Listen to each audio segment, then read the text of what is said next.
எனக்கு அருமையானவர்களே, ஆண்டவராய் இயேசு கிறிஸ்துவின் இனிய நாமத்தில் ஒவ்வொருவருக்கும் என்னுடைய வாழ்த்துக்களை தெரிவிப்பதில் மகிழ்ச்சி அடைகிறேன்.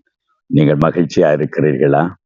அல்லது வாழ்க்கை தடுமாற்றமாய், சஞ்சலமாய், தவிப்பாய் இருக்கிறதா? பயப்படாதீர்கள். உங்களை அழைத்த தேவன் ஒரு நாளும் உங்களை கைவிட மாட்டார். உங்களை தாயின் கற்பத்திலேயே முன்குறித்த தேவன் கடைசி மட்டும் உங்களை நடத்தி செல்ல வல்லவராயிருக்கிறார். தேவன் எப்பொழுதும் உண்மை உள்ளவராயிருக்கிறார். ஓ ஹல்லேலூயா! அவருடைய வார்த்தைகள் என்றும் உண்மையுள்ளது.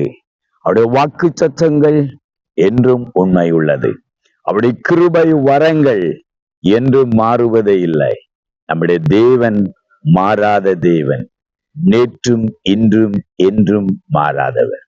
ஆம், மலைகள் விலகலாம் தான், பர்வதங்கள் நிலை பெயர்ந்து போகலாம் தான், ஆனால் என்மேலும் உன்மேலும் வைத்திருக்கிற கிருபைகள், அவருடைய நோக்கங்கள், திட்டங்கள் ஒரு நாளும் மாறுவதில்லை. ஆமென். அதனாலதான் யோபு சொல்லுகிறான், சகலவற்றையும் செய்ய வல்லவர், நீ செய்ய நினைத்தது தடைப்படுவதில்லை. ஒரு தேவ மனிதன் இப்படி சொன்னார். ஒரு தேவ மனிதனுக்காக, ஒரு தேவ பிள்ளைக்காக, அதாவது தேவனால் அழைக்கப்பட்டவனுக்காக, ஒரு ஊழியக்காரனுக்காக, இந்த பூமியில் அது இல்லாமல் தேவன் செய்ய போறது இந்த பூமியில் இல்லை என்றாலும் அவனுக்காக தேவன் அதை உருவாக்குவார் என்று சொல்லி, தேவன் அவனுக்காக அதை கட்டளையிடுவார் என்று நான் அதை விசுவாசிக்கிறேன்.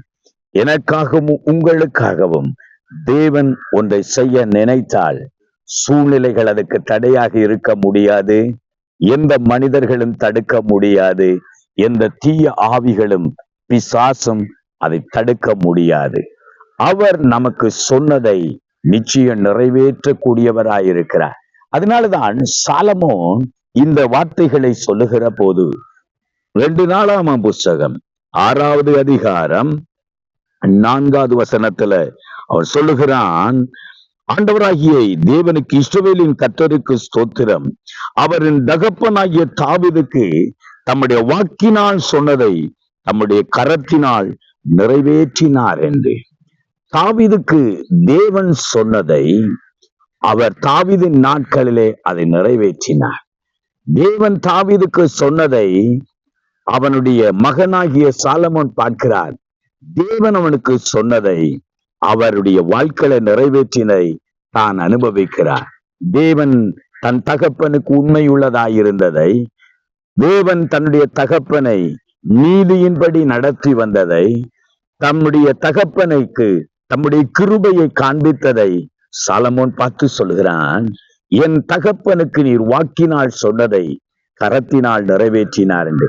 ஆம், எனக்கு அருமையானவர்களே, நம்முடைய தேவன் பிதாக்களின் தேவன், ஆபிரகாம், ஈசாக்கு, யாக்கோப்பின் தேவன், அவர்களோடு பண்ணின உடன்படிக்கை இஸ்ரவேலுக்கு தலைமுறை தலைமுறையாகவும் இருக்கிறது.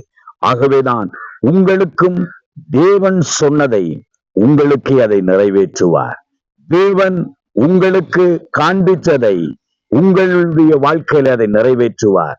உங்களுக்கு தேவன் வாக்கு பண்ணினதை உங்கள் பிள்ளைகள் காணத்தக்கதாய், உங்கள் பிள்ளைகளின் வாழ்க்கையில நிறைவேற்றத்தக்கதாய் கர்த்தர் தம்முடைய வார்த்தைக்கு உண்மை உள்ளவராயிருக்கிறார்.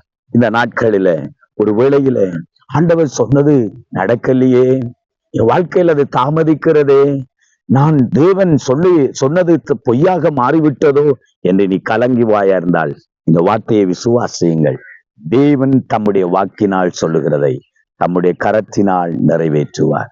நான் விசுவாசிக்கிறேன். தேவன் எனக்கு ஒரு திட்டத்தை தந்தால் அதை நிறைவேற்றுகிறதை என் ஊழிய வாழ்க்கையில 35 வருடம் நான் அதை அனுபவிக்கிறேன். தேவன் சொன்னதை இன்றைக்கு சொல்லுகிறதை நாளைக்கோ என்றைக்கோ செய்வார், செய்து முடிப்பார் என்ற நம்பிக்கை இன்றைக்கும் இருக்கிறது. ஏனென்றால் கர்த்தர் எனக்கு 35 ஆண்டுகளுக்கு முன்பாய் சொன்னது இன்றைக்கும் நான் அதை நிறைவேறுகிறதை பார்க்கிறேன்.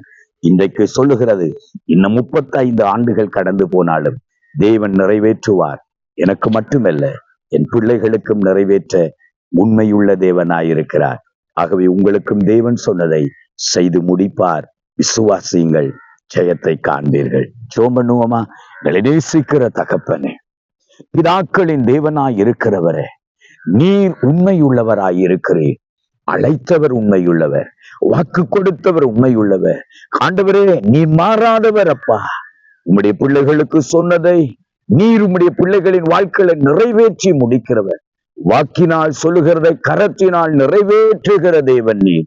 அவர்களுக்கு மட்டுமல்ல, அவர்கள் பிள்ளைகளும் அதை காணத்தக்கதாய் தேவன் உதவி செய்வீரார். இந்த வார்த்தை உம்முடைய பிள்ளைகள் வாழ்க்கையை நிறைவேற பரிசுத்த ஆவியானவரே, நீர் அவர்கள் உள்ளத்தை ஸ்திரப்படுத்தும், அந்த விசுவாசத்தை பெருக பண்ணும், ஆசீர்வதித்தருளும். இயேசுவின் நாமத்தில் ஜெபிக்கிறோம் நல்ல பிதாவே, ஆமென். ஆமென். ஆமென். கருமையானவர்களே, தேவன் உங்களுக்கு சொன்னதை உங்கள் வாழ்வில் நிறைவேற்றுவார். விசுவாசியுங்கள், ஜெயத்தை காண்பீர்கள். ஆமென்.